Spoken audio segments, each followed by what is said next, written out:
తాకట్లో ఉన్న బంగారాన్ని విడిపించి ఆ రోజున మార్కెట్ ధర కట్టి మిగిలిన డబ్బును మీకు అందిస్తుంది కొమ్మూరి గోల్డ్.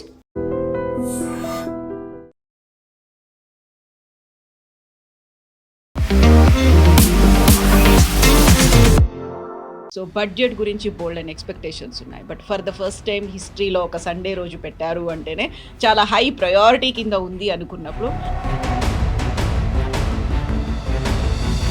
మనకు లభించింది ఏంటి, ఏమొచ్చింది, మనం ఎన్ని రిక్వెస్టులు చేసినప్పటికీ ఏది రాలేదు, కేవలం ఒక హై స్పీడ్ రైల్ తప్ప ఇంకేం లేదు అనేటువంటి మాట నిజం కాదంటారా? ఫస్ట్ ఆఫ్ ఆల్ బడ్జెట్ అంటే వీళ్ళు అర్థం చేసుకోవాలి. బడ్జెట్లో పాలసీ అనౌన్స్మెంట్స్ ఉండదు ముందట్లో.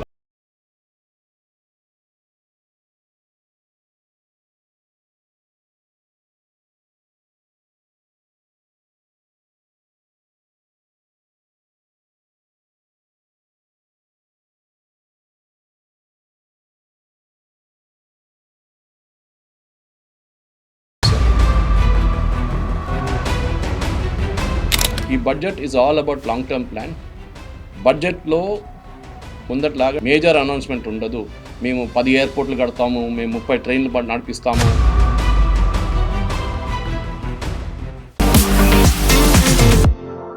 నమస్తే, నేను Kavitha. Welcome to I dream news and నిజాలు. కేంద్ర ఆర్థిక శాఖ మంత్రి నిర్మలా సీతారామన్ 9వ ప్రవేశపెట్టినటువంటి బడ్జెట్ మీద దేశమంతా చర్చించుకుంటోంది. దేశవ్యాప్తంగా దేశాన్నే ఒక యూనిట్గా చేసుకొని బడ్జెట్ని ప్రవేశపెట్టారు అంటుంటే రాష్ట్రాలకి ఒరిగిందేంటి, అందులోనూ పర్టికులర్గా తెలుగు రాష్ట్రాలకి ఏమిచ్చారు? తెలంగాణలో 8 మంది ఎంపీలు ఉన్నప్పటికీ తెచ్చింది గుండు సున్నా. ఇలాంటివన్నీ కేవలం ఆరోపణలు మాత్రమేనా? పొలిటికల్గా మాత్రమే దీన్ని చూస్తున్నారా? ఓవరాల్గా బడ్జెట్ ఎలా ఉంది? మనతో పాటుగా ఉన్నారు సీనియర్ జర్నలిస్ట్ సురేష్ కొచ్చతిల్ గారు. సార్ నమస్తే.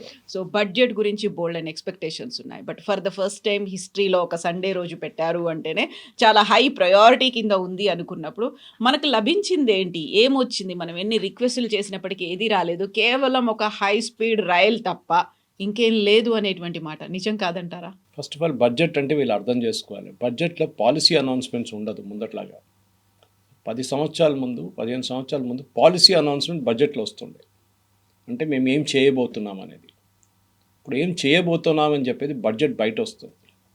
పాలసీకి డబ్బులు అక్కర్లేదు, అనౌన్స్మెంట్ అది.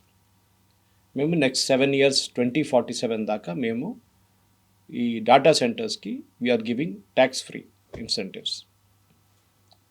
నెక్స్ట్ 2047 దాకా ఇప్పుడు డబ్బులు దానికి పెట్టక్కర్లేదు దాంట్లో. Because you don't have to put any money into it. మీకు ట్యాక్స్ ఫ్రీ ఇస్తున్నాం అంతే. రెవెన్యూ లాస్ మాకే. అది కూడా ఇప్పుడు గూగుల్ లాంటి సెంటర్ సెటప్ చేస్తే ఇంకా 3-4 సంవత్సరాలు పడుతుంది అది. So I'm just train to say, ఎందుకంటే మనం ఈ బడ్జెట్ అంటే ఒక మిస్కన్సెప్షన్ ఉంది మన ఇండియాలో. మీరు అది యూకే చూస్తే కానీ యూఎస్ చూస్తే కానీ వాళ్ళకి అక్కడ పెద్ద టెన్షన్ లేదు బడ్జెట్ అంటే.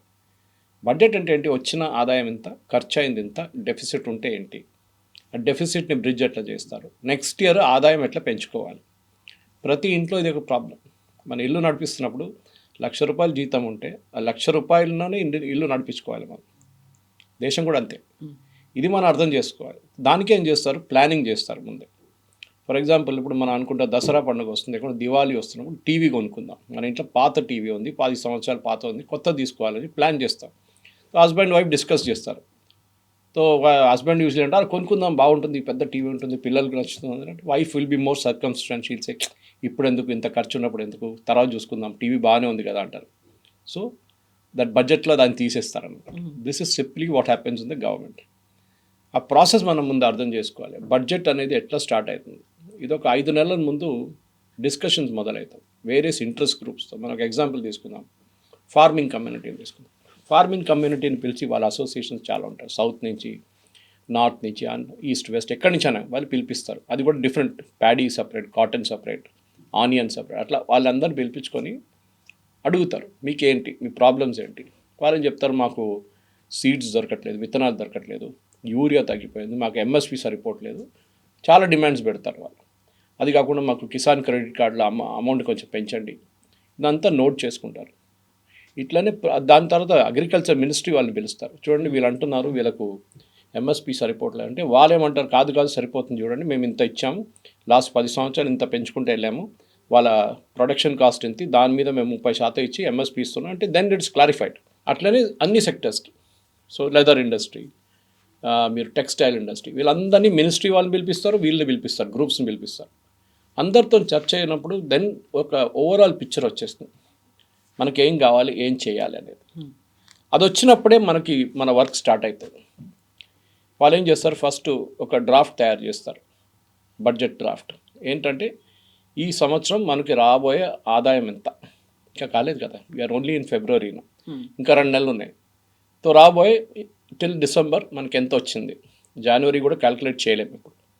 సో డిసెంబర్ దాకా మనకు వచ్చిన రెవెన్యూ ఎంత, మనం ఎస్టిమేట్ చేసిన రెవెన్యూ ఎంత, డెఫిసిట్ ఎంత, లేకుంటే ఓవర్ ద డెఫిసిట్ మనకు ప్లస్ ఎంత ఇస్తుంది అనమాట.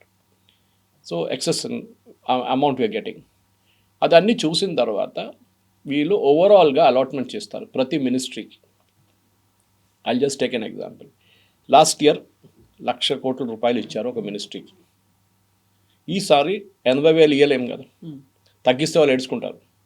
ఎందుకంటే అదే మినిస్ట్రీ కింద ఒక 30 డిపార్ట్మెంట్లు ఉంటుంది, 20 ఇన్స్టిట్యూట్లు ఉంటుంది, ఒక 50,000 మంది ఎంప్లాయీస్ ఉంటారు, వాళ్ళ ప్రోగ్రామ్స్ ఉంటుంది, వాళ్ళ విత్తనాలు. ఇప్పుడు టెక్స్టైల్ అనుకోండి, టెక్స్టైల్ వాళ్ళకు కొన్ని ఇన్సెంటివ్స్ కానీ, వాళ్ళ యాన్ కానీ, కమిటీ చాలా ఉంటుంది ఎక్స్పెండిచర్ వాళ్ళకి. ఇదంతా చూడాలంటే వాళ్ళకు ఒక లిస్ట్ ఉంటుంది, దాని ప్రకారం నెక్స్ట్ ఇయర్ ఒక 10% అయినా పెంచాలి మనం. So they make an allotment for that అనమాట. అట్లనే మిగతా అన్ని మినిస్ట్రీస్కి ఒక ప్లాన్ చేసుకుంటారు. ఇట్లా కొత్త కొత్త స్కీమ్స్ అనౌన్స్ చేస్తారు. ఇప్పుడు high speed rail corridor announce చేశారు. రేపటి నుంచి పని స్టార్ట్ కాదు, అది టైం పడుతుంది. ఫస్ట్ ఆఫ్ ఆల్ సర్వే చేయాల్సి వస్తుంది, సర్వేకి ఒక బడ్జెట్ పెట్టాల్సి వస్తుంది, 50 కోట్లు 100 కోట్లు.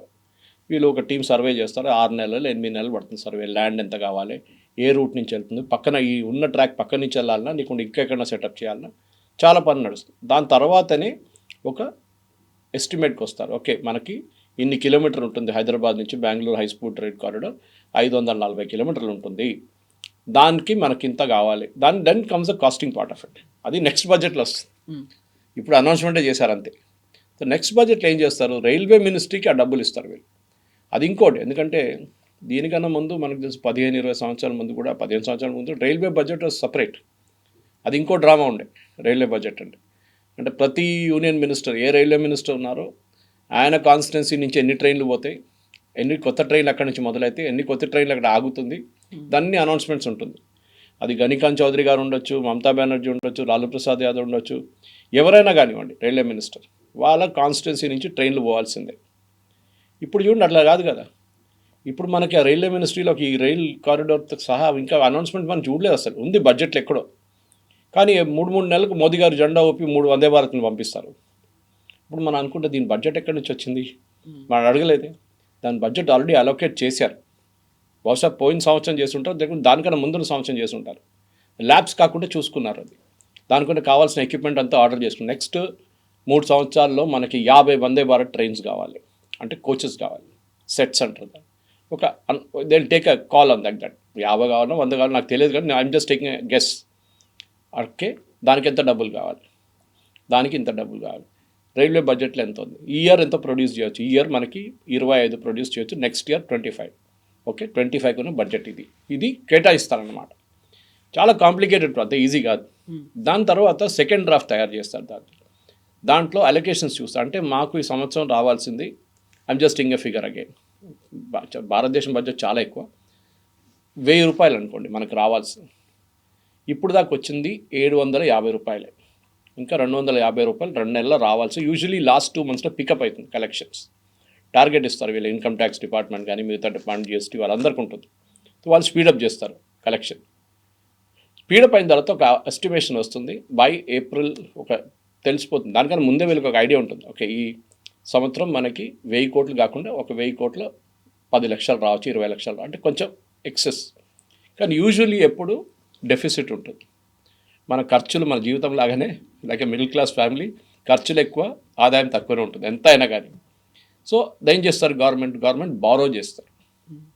అంటే వాళ్ళు నోట్లు ప్రింట్ చేయలేరు, వాళ్ళు బారో చేస్తారు, మార్కెట్ నుంచి బారో చేస్తారు, ప్రజల నుంచే బారో చేస్తారు. యాక్చువల్లీ గవర్నమెంట్ ఏం చేస్తారు, ఒక 10,000 కోట్లు 20,000 కోట్లు 1,00,000 కోట్లు బారో చేస్తారు. ఆ బారో ఇంకొక లిమిట్ ఉంటుంది. ఈ ప్రాబ్లం ఎక్కడ వస్తుందంటే మన పర్సనల్ లైఫ్లో కూడా మనం చూస్తాం. ఒకసారి కొంతమంది వాళ్ళకి వచ్చే ఆదాయం కన్నా ఆల్మోస్ట్ 50% ఎక్కువ ఖర్చు పెడతారు. మీరు చూస్తుంటారు. అది ఏం చేస్తారు దానికి ఖర్చు ఎట్లా వస్తుంది? మా డబ్బులు లేవు కదా, డబ్బులు లేని డబ్బులు మీరు ఖర్చు పెట్టండి. మీకు Card ఉన్న use చేస్తారు. మంత్లీ శాలరీ 50,000 ఉంటే మీరు 75,000 ఖర్చు పెడుతున్నారు ఈఎంఐలు అది ఇది అని చెప్పేసి. క్రెడిట్ కార్డ్, పర్సనల్ లోన్ తీసుకుంటారు. లాస్ట్లో ఆ సర్కిల్లో డెట్ సర్కిల్లో వచ్చేస్తారు, మీరు కట్టలేకపోతారు. ఓకే, అది గవర్నమెంట్ కూడా అదే ప్రాబ్లం ఉంది. తెలంగాణ గవర్నమెంట్ ఉండొచ్చు, కేరళ గవర్నమెంట్ ఉండొచ్చు, మహారాష్ట్ర గవర్నమెంట్ ఉండొచ్చు, యూనియన్ గవర్నమెంట్ కూడా, వీళ్ళందరూ అప్పు తీసుకుంటారు. కానీ ఈ అప్పు అంతా మెజర్ చేసేటంటే percentage of GDP, state GDP or central GDP. ఆ జీడిపికి ఒక పర్సంటేజ్ మీరు బారో చేస్తే ప్రాబ్లం లేదు. డెఫిసిట్ పర్సంటేజ్ ఉంటుంది. For example union government deficit ఇప్పుడు 55.4. Okay, that is the deficit for the union government percentage wise, which is healthy, no problem. అది ఇంకా తగ్గించుకుంటే బాగుంటుంది. కానీ కోవిడ్ టైంలో అది 70 దాకా వెళ్ళింది, బికాజ్ ఆదాయం లేకుండా అప్పుడు చాలా బారో చేయాల్సి వచ్చింది. ఈ అమౌంట్ ఇమీడియట్ కట్టక్కర్లేదు, ఇది ఇయర్ బై ఇయర్ కట్టేస్తారు ఈ అమౌంట్ ఇంట్రెస్ట్తో సహా. దానికోసం మీరు చూసుంటారు, వెన్ 100 రూపీస్ వస్తే ఆ 100 రూపీస్ ఎక్కడికి వెళ్ళిందని చెప్పి ఈ ఎకనామిక్ టైమ్స్ లాంటి పేపర్లో బడ్జెట్ నెక్స్ట్ డే చూపిస్తారు. వచ్చిన ఆదాయం 100 రూపాయలు, దాంట్లో శాలరీస్ అండ్ పెన్షన్స్ ఇంత, వెల్ఫేర్ స్కీమ్కి ఇంత, ఇంట్రెస్ట్ పేమెంట్స్ అని ఉంటుంది. అది ఇది ప్రిన్సిపల్ అమౌంట్ మాట్లాడలేదు, ఇంట్రెస్ట్ పేమెంట్. ఎక్కడ కూడా చూసాం, కేసీఆర్ గారు వచ్చారు, మొత్తం విపరీతంగా 3 లక్షల కోట్ల అప్పు తీసుకున్నారు, అది ఇది అని చెప్పి, నాకు ఎగ్జాక్ట్ అమౌంట్ గుర్తులేదు. కానీ ఈ కాంగ్రెస్ వాళ్ళు ఆరోపణ చేస్తుంటారు, ఆయన మేడిగడ్డ కట్టడానికి, కాళేశ్వరం కట్టడానికి డబ్బులు తీసుకున్నాడు, left right and centre borrow చేసుకున్నాడు, ఇప్పుడు మేము కడుతున్నాం అని చెప్పి రేవంత్ రెడ్డి ఏడుస్తున్నారు. కరెక్ట్ అది. సో బారోయింగ్ ఎప్పుడు సెన్సిబుల్గా చేయాల్సి ఉంటుంది మనం. కానీ మనం చూడాల్సింది ఏంటంటే, మనకి వచ్చే ఆదాయంలో క్యాపిటల్ అసెట్స్ క్రియేట్ చేస్తున్నామా లేదా. క్యాపిటల్ అసెట్స్ అంటే మీరు ఒక బిల్డింగ్ కడుతున్నారా, రోడ్ కడుతున్నారా, ఒక రైల్వే స్టేషన్ కడుతున్నారా, ఒక బస్ స్టాండ్ కడుతున్నారా, హాస్పిటల్ కడుతున్నారా, క్యాపిటల్ అసెట్స్ క్రియేట్ చేస్తాం. కాదు, మేము ఫ్రీ బస్ రైడర్ ఇస్తున్నాం మహిళలకి, క్యాపిటల్ అసెట్ లేదు దాంట్లో. మీరు ఖర్చు పెడుతున్నారు కానీ దానికి ఒక అసెట్ క్రియేట్ కావట్లేదు. మీరు 1,00,000 కోట్లు ఖర్చు పెట్టారు, సరే 1,00,000 కోట్లు ఖర్చు పెట్టి ఏం చేశారు దాంట్లో? ఏం లేదు, ఇచ్చేసాం, అయిపోయింది. నెక్స్ట్ ఇయర్ మళ్ళీ ఇవ్వాల్సి వస్తుంది. సో దెర్ ఇస్ అ పెద్ద డేంజర్. ఇప్పుడు 16 ఫైనాన్స్ కమిషన్ కూడా అదే చెప్పారు. కొన్ని స్టేట్స్ అయితే వాళ్ళ బడ్జెట్ది 18% దాకా ఫ్రీబీస్లు ఇస్తున్నారు. ఒక 5 సంవత్సరాల ముందు ఇది 3-4% ఉండే. అంటే మీ దగ్గర ఉన్న 100 రూపాయల్లో మీరు ఇంకెక్కడో ఖర్చు పెట్టాల్సింది తీసేసి, బ్రిడ్జ్ కట్టాల్సింది, రోడ్లు కట్టాల్సింది, స్కూల్ కట్టాల్సిన డబ్బులు తీసుకొని, హెల్త్ కేర్ మీద ఖర్చు డబ్బులు తీసుకొని మీరు ఫ్రీబీస్కి ఇస్తున్నారు. మీకు ఎక్స్ట్రా అమౌంట్ ఎక్కడ రావట్లేదు, ఉన్న అమౌంట్ అడ్జస్ట్ చేసుకోవాల్సి వస్తుంది. ఫైనాన్స్ మినిస్టర్ పని అది. ఇది చాలా డేంజరస్. బట్ కొన్ని సిల్వర్ లైనింగ్స్ ఉన్నాయిలే. ఎందుకంటే ఈ బడ్జెట్ నేను చెప్పాను చూడండి, మన మిడిల్ క్లాస్ ఎక్స్పెక్టేషన్ అంటే ఇన్కమ్ ట్యాక్స్ తగ్గిందా, మనకి ఇంకేమైనా తగ్గిందా. జిఎస్టీ వచ్చిన తర్వాత, జిఎస్టీ బడ్జెట్ నుంచి బయటికి వెళ్ళిన తర్వాత బడ్జెట్లో రొమాన్స్ పోయింది మొత్తం. అంత టెన్షన్ లేదు బడ్జెట్. మీరు చూడండి, ముందు బడ్జెట్ ప్రజెంట్ చేస్తున్నప్పుడు యశ్వంత్ సిన్హాను, అది మన దానికన్నా ముందున్న ఫైనాన్స్ మినిస్టర్స్ ఎవరైనా, మన్మోహన్ సింగ్ గారు కూడా ప్రజెంట్ చేశారు ఒక్కోసారి, అరుణ్ జైట్లీ గారు, చిదంబరం చేశారు.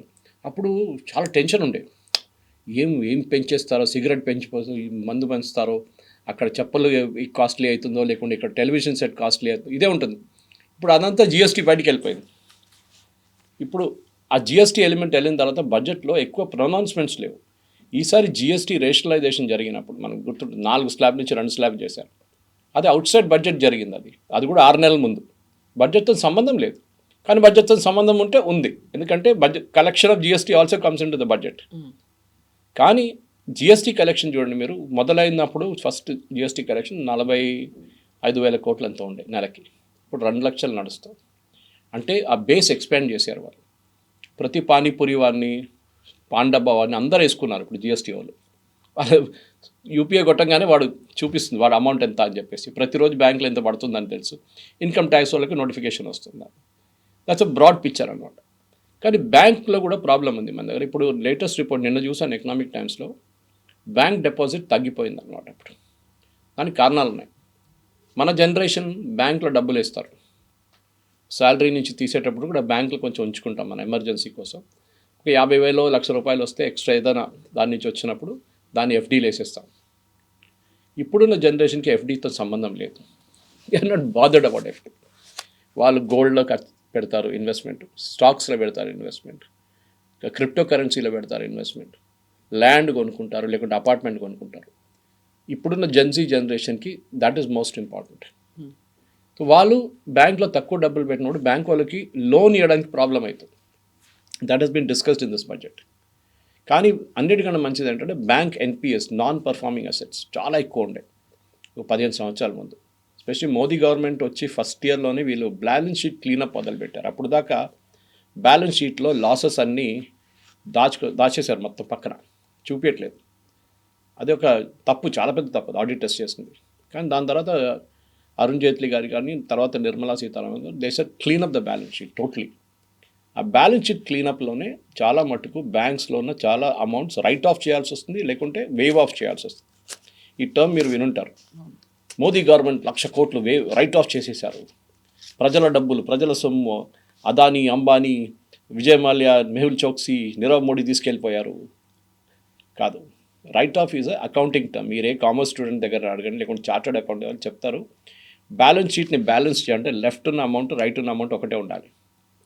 సో మీ దగ్గర డెఫిసిట్ ఉంటే మీరేం చేస్తారు, మీ దగ్గర డబ్బులు రావాలి, ఎవడో మీకు డబ్బులు ఇవ్వలేదు, కానీ మీ అకౌంట్లో ఆ డబ్బులు ఉంది, ఇవ్వాల్సి వస్తుంది. మీకు వస్తుంది, ఏదో ఒక రోజు వస్తుంది, ఇప్పుడు రాలేదు. సో మీరు రైట్ ఆఫ్ చేసి ఏం చేస్తారంటే బ్యాలెన్స్ షీట్లో అది ట్రాన్స్ఫర్ చేసి ఒకసారి ఏఆర్సీ కంపెనీస్ పంపిస్తారు. ఇది అసెట్ రీకన్స్ట్రక్షన్ కంపెనీస్. మీరు చూస్తుంటారు, ఒక్కొక్కసారి కొంతమంది పేమెంట్ చేయకపోతే బ్యాంక్ వాళ్ళు కాల్ చేయరు, ఎవరో కలెక్షన్ ఏజెంట్ వాళ్ళు కాల్ చేస్తారు. దాని తర్వాత it is there responsibility collect. వాళ్ళకి వీళ్ళు 1000 కోట్లు మాకు రావాల్సింది, మీరు తీసుకోండి అంటే వాళ్ళు ఒక డిస్కౌంట్ తీసుకుంటారు. దాని నుంచి 200 కోట్లు మా కమిషన్ ఇవ్వండి, మా ఖర్చులు ఉంటుంది, ఎందుకంటే అంతా చేసి చేయాల్సి వస్తుంది. అమౌంట్ రాదని కూడా గ్యారంటీ లేదు, అది కూడా లేదు. So bank NPAs is very healthy sign. ఇప్పుడు ఓన్లీ 0.5%. చాలా మటుకు మన బ్యాలెన్స్ షీట్ క్లీనప్ చేశారు బ్యాంక్స్ది, which is a great thing. ఎందుకంటే బ్యాంక్ డబ్బులు సొమ్ము ప్రజల సొమ్ము. అది యాక్చువల్లీ అది పోతేనా అది ఎవరు తీసుకెళ్ళినా కానీ, ఇప్పుడు విజయ్ మాల్యా గురించి ఇంత చెప్పినా కానీ, Vijay Mallya total out standing was 9,000 crores. Service tax case, మన పిఎఫ్ కేసులు పక్కన పెట్టండి, బ్యాంక్ నుంచి తీసుకున్న అప్పులు 9,000 కోట్లు. ఆయన అసెట్ సీజ్ చేసి గోవాలో ఉన్నది, ఆయన యూబీ షేర్లన్నీ అమ్ముకొని అన్నీ చేసిన తర్వాత బ్యాంక్స్కి 13,000 కోట్లు వచ్చింది. అంటే 1-2 బ్యాంకులు, 6 బ్యాంకులు అనుకుంటాను. అంటే వాళ్ళకు మోర్ దెన్ ద అమౌంట్ వచ్చేసింది, principal of interest. So bank cleanup చాలా బాగా జరుగుతుంది. ఇంకోటి అంటే మన ఈ బడ్జెట్ అర్థం చేసుకోవాలి, especially this budget, Nirmala Sitharaman గారిని ప్రజెంట్ చేసిన బడ్జెట్. చాలామంది నో బిగ్ బ్యాంగ్ అనౌన్స్మెంట్ దాంట్లో అర్నబ్ గోస్వామి ఇలాంటి వాళ్ళు ఉండదు.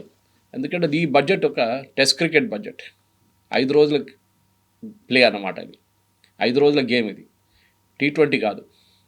యూజువలీ బడ్జెట్ T20లో ఉంటుంది. సో నిర్మలా సీతారామన్ గారు ఏం చేశారంటే, okay now we're stable, economy స్టేబుల్గా ఉంది, one of the fastest growing economies. NPs ఇప్పుడు నేను చెప్పిన దాని కంట్రోల్లో ఉంది, డెఫిసిట్స్ కూడా కంట్రోల్లో ఉంది, మన ఇన్ఫ్లేషన్ కూడా కంట్రోల్లో ఉంది. So we have enough time to breathe. 3 సంవత్సరాలు ఇంకొంది నెక్స్ట్ ఎలక్షన్కి.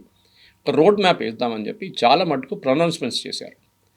దాంట్లో మీరు చూసుంటారు, ఇప్పుడు ఇన్ఫ్లేషన్ కూడా చాలా తక్కువ, 3% కన్నా తక్కువ. దానికన్నా తక్కువ వెళ్ళకూడదు, వెళ్తే ప్రాబ్లమ్ స్టాగ్ఫ్లేషన్ అయిపోతుంది, కన్జంప్షన్ ఉండదు మార్కెట్లో, కొనడానికి ఎవరు కొనరు, అది కూడా ప్రాబ్లం ఉంటుంది, కొనాల్సిందే అన్నమాట. ఇప్పుడు జరిగిన దాంట్లో మనం చూసాం, ఈ one of the major announcement ఏంటంటే డేటా సెంటర్స్కి, మన దగ్గర ఉన్న డేటా సెంటర్స్ సెటప్ చేసో లేకుంటే సెటప్ చేసిన దాంట్లో ఇన్వెస్ట్ చేసిన వాళ్ళకి 2047 దాకా they given a tax waiver. Tax ఉండదు మీకు, ఇన్కమ్ ట్యాక్స్, మీరు ట్యాక్స్ కట్టక్కర్లేదు, కార్పొరేట్ ట్యాక్స్ ఏదైనా కానీ. అది ఎందుకు చేస్తున్నారంటే చాలా మటుకు మన డేటా తీసుకెళ్ళి ఫారిన్ కంట్రీస్లో పెట్టుకున్నారు వీళ్ళు. అది మీ ఫేస్బుక్ అకౌంట్ ఉండొచ్చు, మన ట్విట్టర్ అకౌంట్ ఉండొచ్చు, మన కొన్ని ఇంటర్నేషనల్ సబ్స్క్రిప్షన్స్ ఉండే, అదన్నీ డీటెయిల్స్ అక్కడ ఉంటుంది. ట్విట్టర్ దగ్గరనో ఎవరైనా యూఎస్లోనో యూరోప్లోనో పెట్టుకుంటారు. Even government accounts, government data కూడా ఒకసారి అక్కడ పెట్టుకుంటారు నాకు తెలియకుండా. ఇప్పుడు జీమెయిల్ ఉందనుకోండి, జీమెయిల్ సర్వర్ ఇండియాలో లేదు, బయట ఉంది.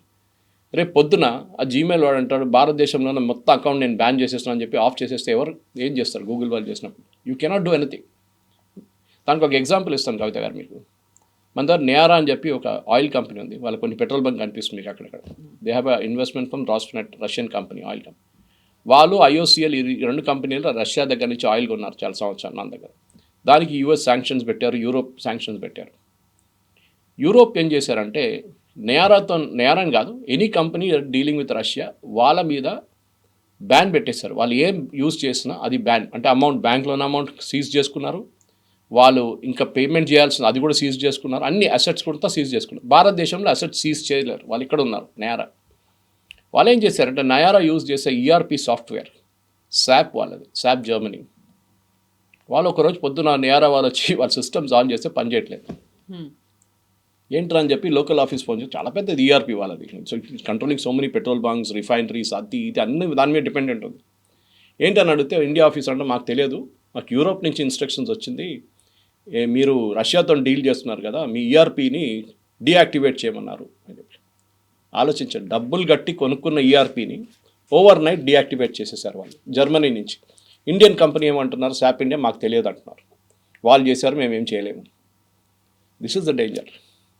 రేపు ఏదైనా చేయొచ్చు మనతో. ఇప్పుడు చూసినాం మనం, రష్యా వార్ మొదలైనప్పుడు రష్యాకి $200 బిలియన్ యూరోప్లో ఉన్న బ్యాంకులలో డబ్బులు ఉంటాయి. అది వాళ్ళ ఖర్చులకి దానికి దీనికి పేమెంట్స్కి వాడుకున్నారు గవర్నమెంట్, రష్యన్ గవర్నమెంట్. యూరోప్లో చేయాల్సిన పేమెంట్స్, అక్కడి నుంచి వచ్చే పేమెంట్స్ అంతా అకౌంట్లో యాక్టివ్గా ఉన్నాయి, London and some other places.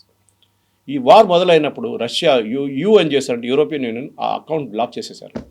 రష్యాకి access లేదు. ఆ $200 బిలియన్ నుంచి కొన్ని డబ్బులు already I think $50 billion they are given to Ukraine. Russia డబ్బులు యూరోప్లో ఉన్న బ్యాంక్స్లో పెట్టి డబ్బులు తీసి యూక్రెయిన్కి ఇచ్చారు. So government of India is now saying no, you will base, ముందైతే ఇన్స్ట్రక్షన్స్ ఇచ్చారు, గుర్తుంటుంది మీకు, all the data centres should be based in India. మన టిక్టాక్ ఎందుకు బ్యాన్ చేసామంటే మన డేటా అంతా చైనీస్ వాళ్ళ దగ్గర ఉండే. మీరు బిలీవ్ చేయరు, ఒక 3 సంవత్సరాల ముందు గవర్నమెంట్ ఆఫ్ ఇండియా వాళ్ళ ఐబీ కానీ మిగతా డిపార్ట్మెంట్స్ ఒక స్వీప్ చేశారు. స్వీప్ అంటే ఏంటంటే ఎలక్ట్రానిక్ చెక్. మన దగ్గర అటెండెన్స్ ఫేస్ ఉంటుంది, లేకపోతే థంబ్ ఉంటుంది. దాంట్లో ఉన్న background data, most of this instruments are from China.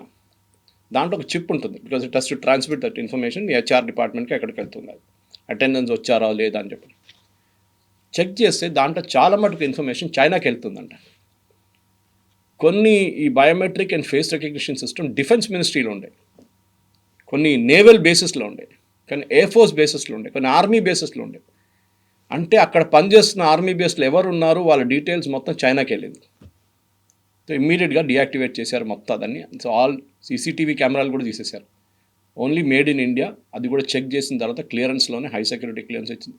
So చాలా మటుకు ఈ బడ్జెట్లో అట్లాంటి పొజిషన్ రాకూడదని చెప్పి ఈ డేటా సెంటర్స్ చేశాను. నేను I'm just taking 1 or 2 elements, ఎందుకంటే మొత్తం డిస్కస్ చేయక్కర్లేదు. చాలా మటుకు చెప్పాను చూడండి, అన్ని పాలసీ ఎలిమెంట్స్ బయట ఉంటుంది. లాస్ట్ ఇయర్ ట్యాక్స్ బెనిఫిట్ ఇచ్చారు, ఈసారి ఇవ్వరని అందరికి తెలిసిందే. అది మిడిల్ క్లాస్ అనుకుంటారు మాకు మళ్ళీ 12 లక్షలు అయింది, ఇంకా 14 చేస్తారేమో సార్.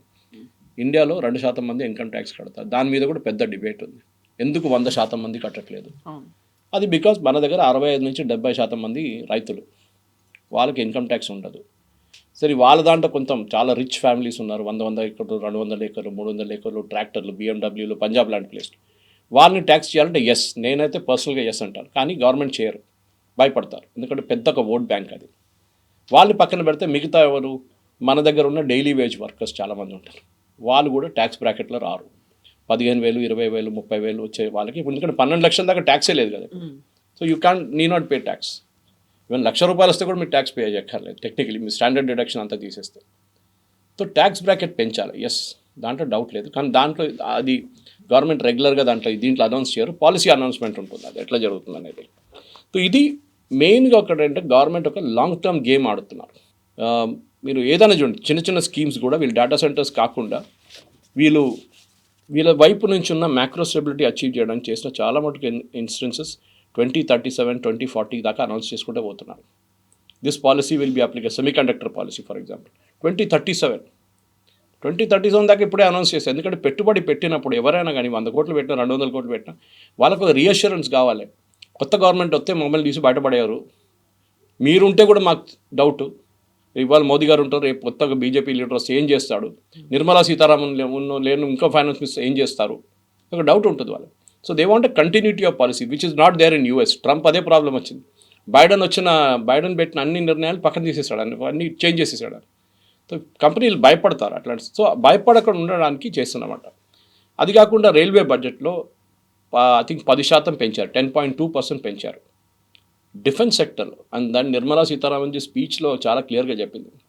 లాస్ట్ 10 సంవత్సరాల్లో డిఫెన్స్లో పెట్టిన పెట్టుబడి ఆపరేషన్ సింధూర్లో రిజల్ట్ చూపించింది మాకు, విచ్ ఇస్ కరెక్ట్.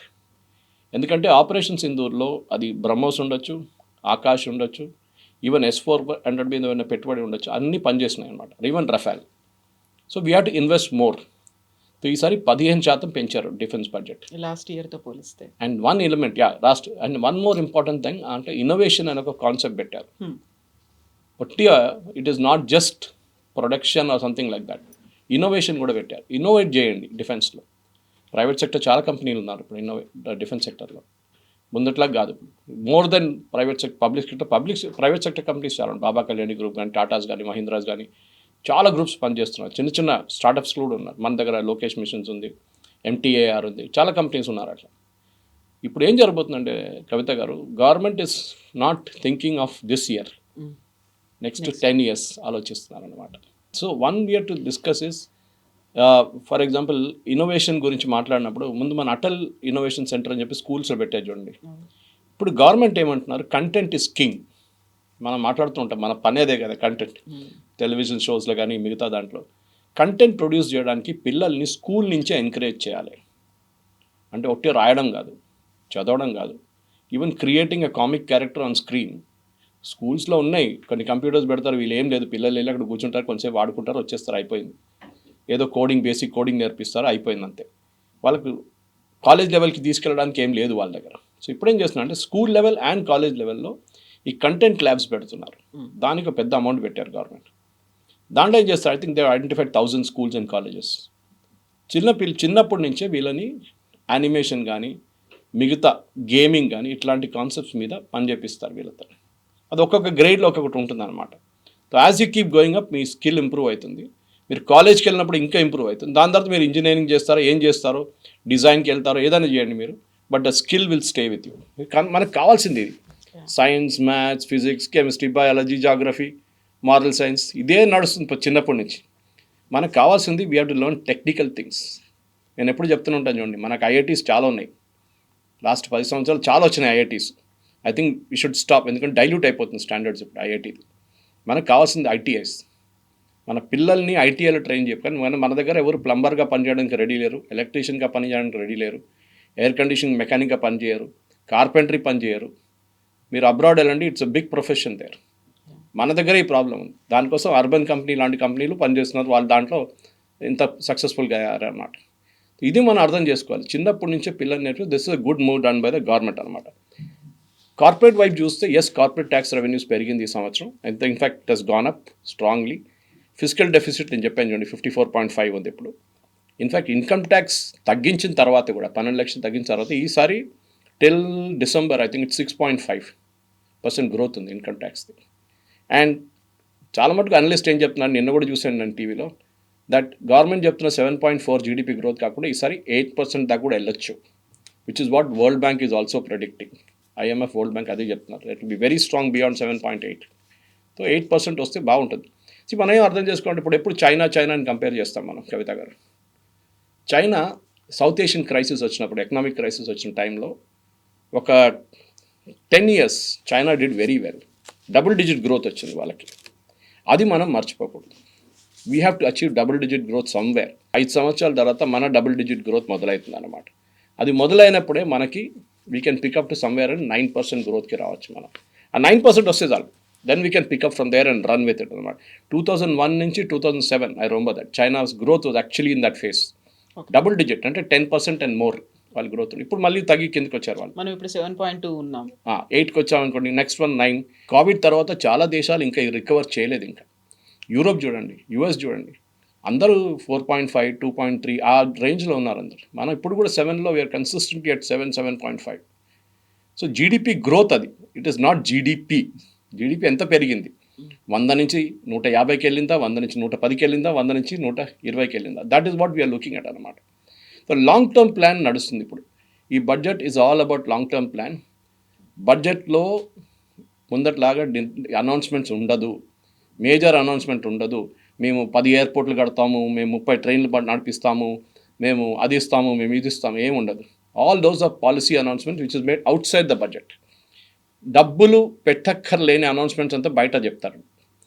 డిఫెన్స్ సెక్టర్కి మేము 15% పెంచాము, ఇప్పుడు వాళ్ళు అనౌన్స్మెంట్ చేస్తారు ఆ 15% మేము ఎట్లా ఖర్చు పెడతాం. రైల్వేకి 10% ఎక్కువ ఇచ్చాం, నెక్స్ట్ ఇయర్ మేము 12 వందే భారత్ నడిపిస్తాం. That is announcement they will make. ప్రతి మినిస్ట్రీ, అశ్విని వైష్ణవ్ గారు అది చూసుకుంటారు, రాజ్నాథ్ సింగ్ డిఫెన్స్ చూసుకుంటారు, వచ్చిన డబ్బులు వాళ్ళు పంచిపెట్టుకుంటారు అనమాట. సార్ బోల్డ్ అని ఎపిసోడ్స్ కూడా ఉన్నాయి మాట్లాడుకోవడానికి. డెఫినెట్, ఎందుకంటే చాలా మటుకు నాకు నచ్చింది ఏంటంటే ఐఎమ్ ఎ ఫర్మ్ బిలీవర్, ఎందుకంటే నేను ఎకనామిక్ టైమ్స్లో పనిచేసిన మనిషి. నేను ఆ టైంలో బడ్జెట్ అనగానే మాకు ఆ వీక్ ఎవరికి లీవ్ కూడా ఇవ్వరు మాకు. లెక్కలన్నీ చూస్తూ ఎందుకంటే ఇది రా డేటా వస్తుంది, మళ్ళీ ఇమ్మీడియట్ నెక్స్ట్ డే గ్రాఫిక్స్ అది ఇది కాపీలు పెంచేస్తారు, సేల్స్ పెరిగిపోతుంది. ఎకనామిక్ సర్వే సేల్స్ 30,000 కాపీలు 40,000 కాపీలు పెరుగుతుంది ప్రింట్ ఎకనామిక్. ఇప్పుడు చూడండి ఎక్సైట్మెంట్ లేదు. ఇప్పుడు చూస్తున్నాం బడ్జెట్ అయిపోయిందా అంతే. దాని తర్వాత కొంతమంది అనలిస్ట్ ఫిక్కీ లాంటి లేకుంటే హెచ్ఎంఏ లాంటి ప్లేసెస్లో సిఐఏ లాంటి వాళ్ళు కొంచెం అనాలిసిస్ చేస్తారు అంతే.